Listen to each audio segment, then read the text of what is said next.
Jina langu linaitwa Mary, nimetokea Arusha, maeneo ya Sanawari.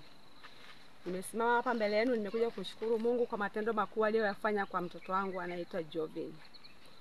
Jovin alipata tatizo mwaka huu mwezi wa 3, mwaka 2025. Alianza kukakamaa usiku, alikuwa anapata hiyo hali wakati wa usiku. Kwenye muda ulikuwa unaenda ni saa 5, kila siku saa 5 au saa 5 kasoro. Nilikuwa ninaanza hilo tatizo. Alipata mwezi wa kwanza, mwezi wa pili hajapata, kaja kupata mwezi wa 3. Inachofuata akawa anapata kila baada ya wiki.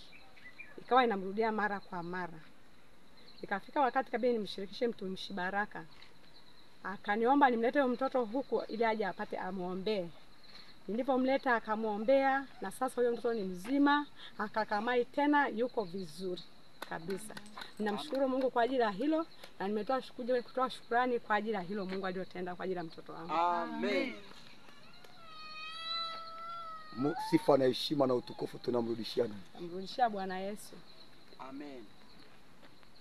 Nami ninatamka katika jina la Yesu ya kwamba kama vile ambavyo huo uponyaji umetokea, hilo tatizo halitamrudia tena huyo mtoto katika jina la Yesu.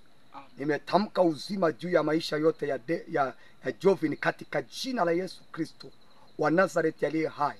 Uzima wa Kristo kaingia ndani yake, wala mauti na magonjwa na mapoza yasije yakatoja ndani yake tena katika jina la Yesu Kristo. Baba, nimeomba na kuamini, amen. Amen. Barikiwe sana. Kuna mwingine ana ushuhuda?